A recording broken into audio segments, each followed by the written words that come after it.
Episode 11. Time leaves a mark. Ethan noticed the marks before anyone spoke about them. They were not obvious at first. Not dramatic. Not painful. Just present in a way that refused to be ignored once seen.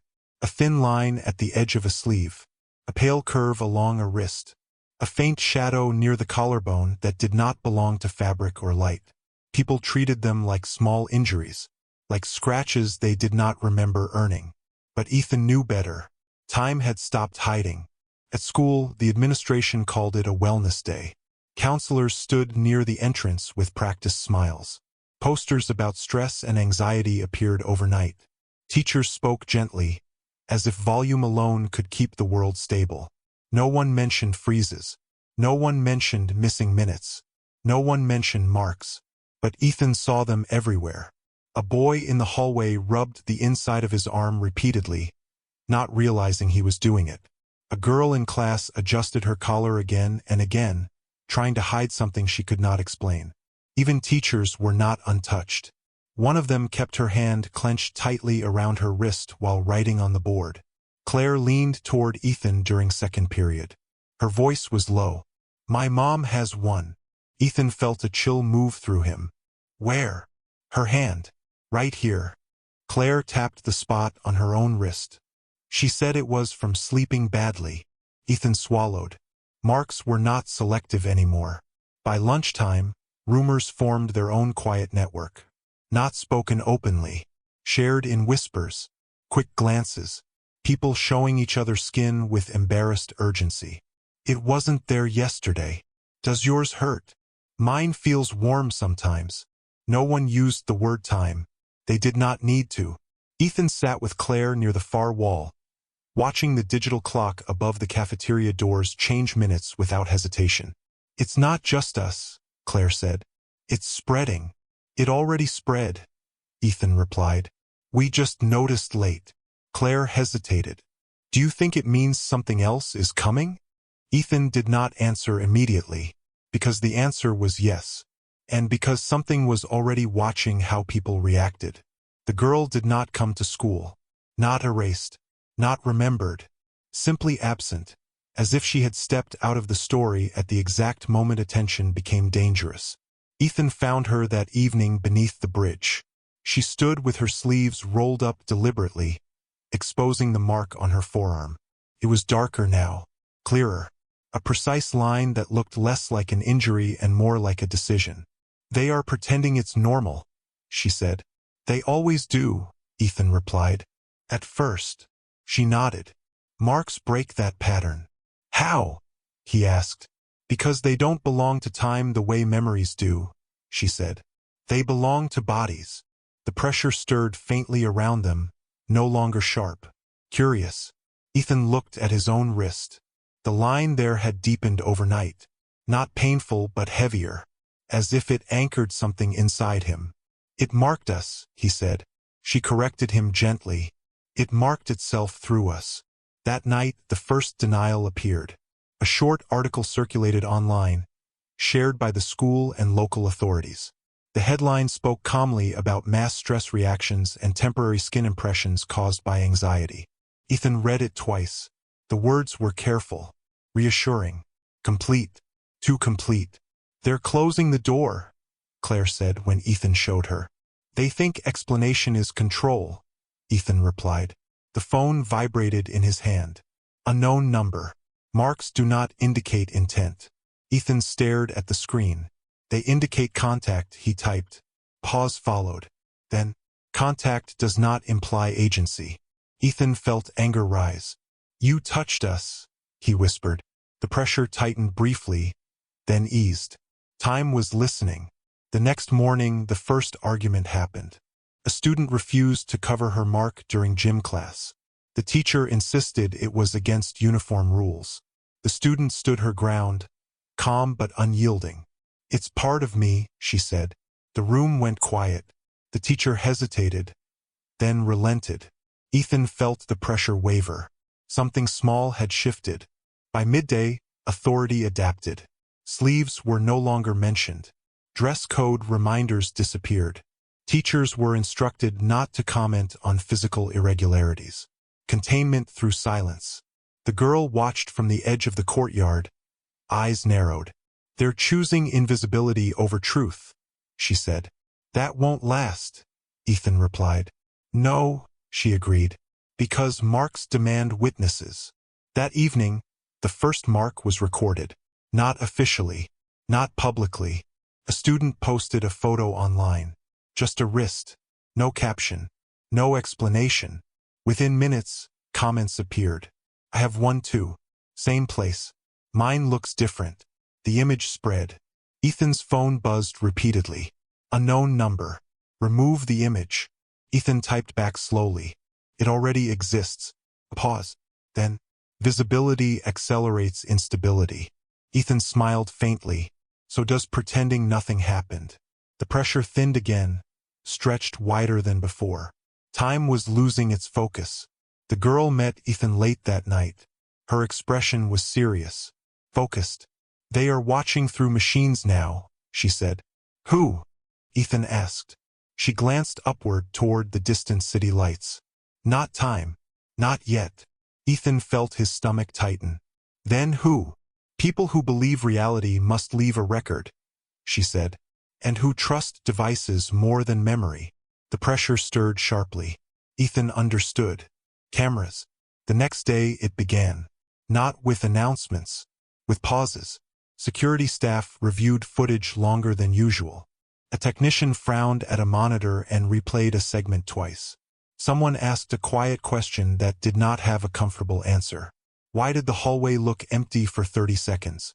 Why did the student appear twice in the same frame? Why was there a shadow that did not move with its owner? Ethan felt the pressure spike hard, then pull back. Time did not like being seen indirectly. By afternoon, administrators met behind closed doors. By evening, police vehicles idled near public buildings. By night, the girl spoke the truth aloud. "They caught a skip," she said. Ethan felt his breath catch. "On camera?"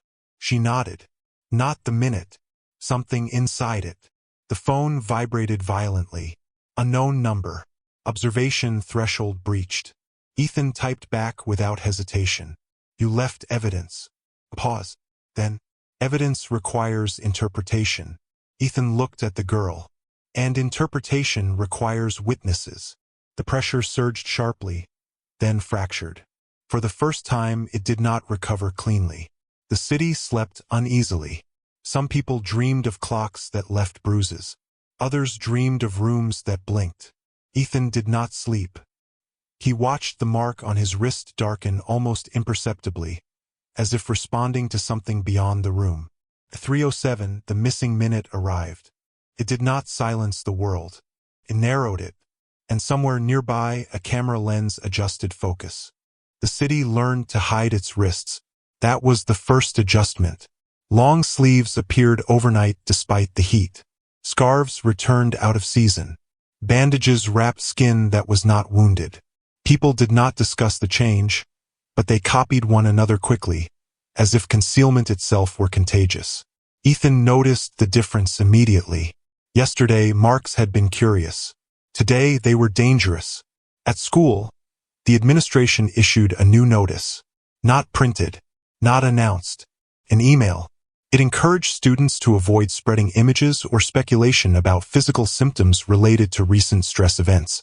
It reminded them that misinformation caused harm.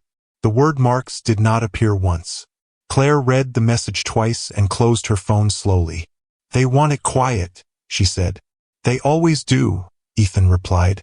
Silence buys time. The pressure stirred faintly at his temples. Neither warning nor threat. More like attention. The first confrontation happened before lunch. A boy in the science wing refused to pull his sleeve down when a teacher asked him to. His mark was darker than most, curved sharply along his forearm like a fingerprint pressed too hard. "It's not against the rules," the boy said calmly. The teacher hesitated. Students nearby pretended not to listen. "It's distracting," the teacher replied. "No," the boy said. "It's evidence." The word hung in the air. The teacher looked away and continued the lesson. Ethan felt the pressure falter. Time did not like vocabulary changes. By afternoon, something else began to shift. People with marks found each other without trying.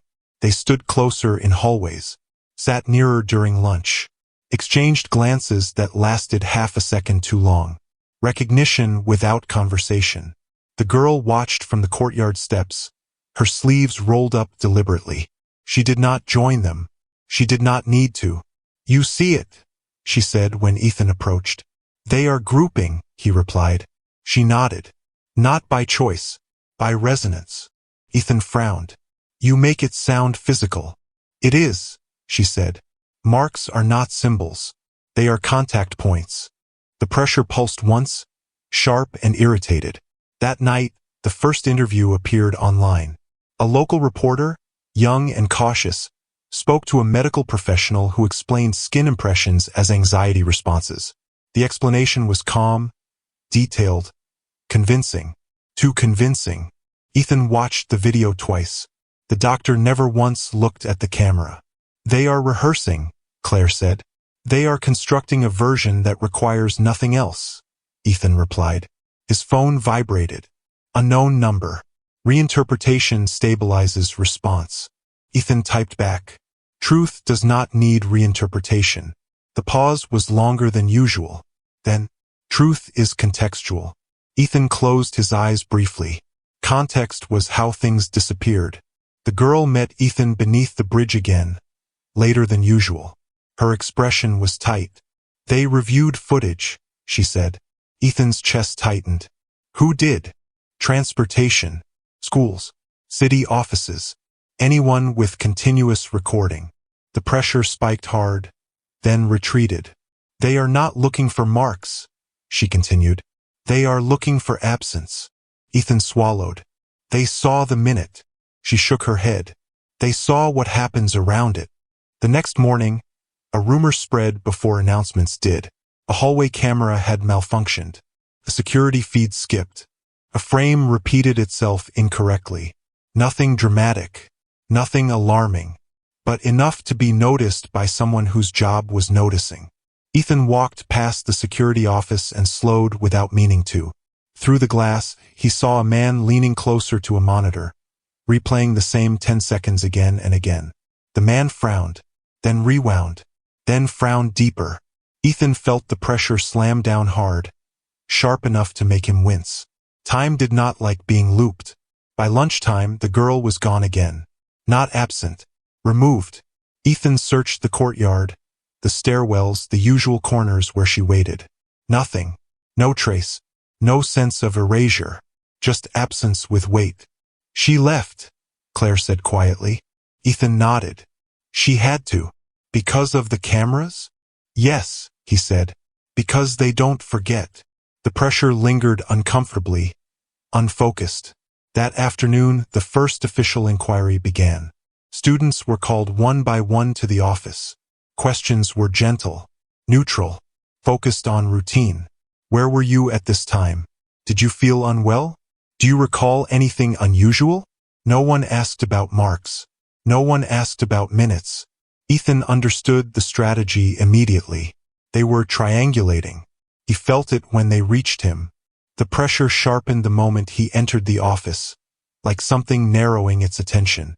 A woman smiled politely and gestured for him to sit. "We are just checking in," she said. "Making sure everyone is okay." Ethan nodded. "Were you in the East Wing on Tuesday morning?" she asked. "Yes," Ethan replied. "Did you notice anything unusual?" she asked. Ethan paused. "No," he said. The pressure pulsed.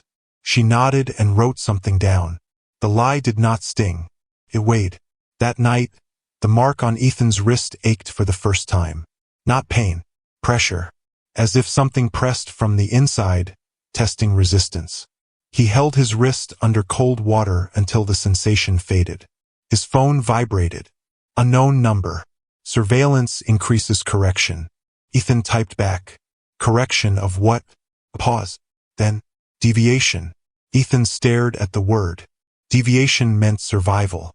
The girl returned at dawn. She stood outside Ethan's building, sleeves rolled down, hood up, nearly invisible among early commuters. "They saw it," she said quietly when he reached her. "On camera?" Ethan asked. She nodded. "Not the minute.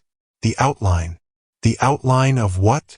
"Of people not where they should be," she replied. "Of movement without continuity." Ethan felt cold spread through his chest. "They know it's real. They know something is wrong," she corrected. "And they believe machines over memory." The pressure surged violently, then cracked. Time did not trust witnesses. By noon, the first restriction appeared. A new policy, temporary, for safety. Cameras would be installed in additional hallways. Existing systems would be upgraded. Monitoring would increase. Parents applauded the decision online. Security felt like care when fear was involved. Ethan watched the comments scroll by. No one mentioned marks. No one mentioned minutes. But many mentioned safety. The girl met Ethan one last time that evening. Her eyes were tired. "They will see it again," she said. "What happens then?" Ethan asked. "They will ask the wrong question," she replied. Ethan waited. "Not what is missing," she said. "But who?" The pressure slammed down hard, sharp enough to steal his breath. The phone vibrated violently. "Unknown number. Observation will escalate." Ethan typed back with steady hands. "You made it visible." The reply came slower than ever before. Visibility was not intended. Ethan looked at the city, at the glowing windows and blinking signals and quiet cameras watching without blinking. "It never is," he whispered. That night, the missing minute arrived early. 3:06. The room narrowed. 3:07. The world did not fall silent. Instead, something clicked. Somewhere nearby, a camera adjusted its angle. Not automatically, deliberately,